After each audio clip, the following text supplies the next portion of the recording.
नमस्कार दोस्तों। आज हम म्यूचुअल फंड से जुड़े उन सबसे इंपॉर्टेंट सवालों के जवाब जानेंगे जो अक्सर हर म्यूचुअल फंड इन्वेस्टर्स के मन में आते हैं। तो चलिए दोस्तों, बिना किसी देरी के इस वीडियो को शुरू करते हैं। पहला सवाल है, यहाँ पे म्यूचुअल फंड में कितने नॉमिनी बना सकते हैं? तो दोस्तों इसका आंसर है कि हाल ही में सेबी ने नॉमिनेशन के नियमों में कुछ बदलाव किए हैं। अब आप म्यूचुअल फंड के किसी भी फोलियो में मैक्सिमम 10 नॉमिनी बना सकते हैं। यानी पहले 3 नॉमिनी आप बना सकते थे, अब 10 नॉमिनी। दूसरा सवाल यहाँ पर है कि एक म्यूचुअल फंड में कितने बैंक अकाउंट आप लिंक कर सकते हो? तो दोस्तों इसका आंसर है कि एक फोलियो में आप एक से ज्यादा बैंक अकाउंट लिंक कर सकते हैं। आमतौर पर 4 से 5 बैंक अकाउंट लिंक करने की सुविधा होती है, लेकिन इनमें से आपको एक बैंक अकाउंट आपको प्राइमरी के तौर पर रखना जरूरी होता है, जिसे आप रिडेम्पशन या आप उससे एसआईपी चला सकते हैं, जो आपका प्राइमरी अकाउंट माना जाता है। तीसरा सवाल यहां पर आता है कि डायरेक्ट प्लान और रेगुलर प्लान में क्या फर्क है? तो दोस्तों डायरेक्ट और रेगुलर प्लान में ज्यादातर जो मेजर डिफरेंस है वो है एक्सपेंस रेशियो का।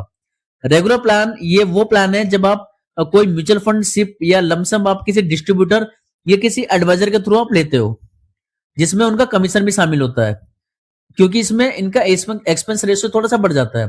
यही अगर आप डायरेक्ट प्लान लेते हैं तो डायरेक्ट प्लान आप सीधा डायरेक्ट कंपनी की वेबसाइट से आप डायरेक्टली एएमसी से आप खरीदते हो, इसमें कोई कमीशन नहीं देना होता, इसीलिए इसका एक्सपेंस रेशियो थोड़ा कम होता है। तो दोस्तों इसमें चौथा क्वेश्चन ये है कि क्या म्यूचुअल फंड में जॉइंट होल्डिंग की सुविधा होती है? तो जी हाँ, इसमें जॉइंट होल्डिंग की सुविधा होती है, और इसका मतलब है कि आप एक ही फोलियो में एक से ज्यादा पर्सन को आप इन्वॉल्व कर सकते हो, जैसे आप और आपकी स्पाउस।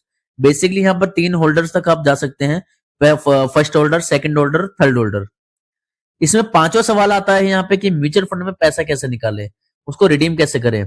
जनरली दोस्तों म्यूचुअल फंड किसी भी प्लेटफॉर्म में, जिस भी प्लेटफॉर्म से आपने उनके प्लेटफॉर्म पे जाके आपको अपने फंड में जाके उसके बाद वहां पर आपको रिडेम्पशन की रिक्वेस्ट आपको डालनी है, जहां पर आपको या तो अमाउंट डालना होता है या आपको यूनिट्स डालनी होती है। जनरली 90% केसेस में लोग अमाउंट ही फिल करते हैं, जो कि आपको 2 से 3 दिनों के अंदर आपके अकाउंट में आ जाता है।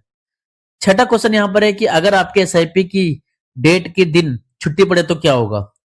अगर आपके एसआईपी की डेट के दिन अगर छुट्टी पड़ती है, यानी बैंक हॉलीडे पड़ता है या शेयर मार्केट बंद है, तो आपकी जो एसआईपी की जो इंस्टॉलमेंट है आमतौर पर वो नेक्स्ट वर्किंग डे में ही प्रोसेस होता है, और नेक्स्ट वर्किंग डे के दिन ही वो डेबिट होगा। इसमें सातवां क्वेश्चन आता है कि अगर मेरा बैंक अकाउंट बदल जाए तो क्या होगा? क्या एसआईपी रुक जाएगी? जी हाँ दोस्तों, आपकी एसआईपी रुक सकती है। अगर आपने अपना बैंक अकाउंट बदलते हैं और नए बैंक अकाउंट की जानकारी म्यूचुअल फंड फोलियो में या एसआईपी मैंडेट के समय पे आप अपडेट नहीं करते हैं, तो आपकी जो नेक्स्ट एसआईपी डेट होगी वो रुक जाएगी, और लगातार जब एसआईपी की इंस्टॉलमेंट नहीं जाएगी तो आपकी एसआईपी कैंसिल भी हो सकती है।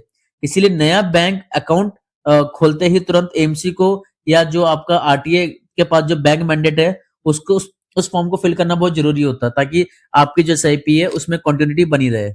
और इसमें सबसे लास्ट सवाल आता है कि अगर मैं एक ही दिन एसआईपी मिस कर दूं तो क्या होगा?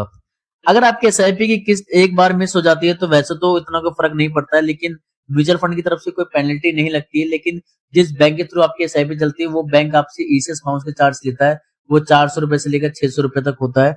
और लगातार अगर आप 2-3 बार एसआईपी की जो इंस्टॉलमेंट है वो अगर नहीं जाती है तो एसआईपी आपकी कैंसिल हो जाती है।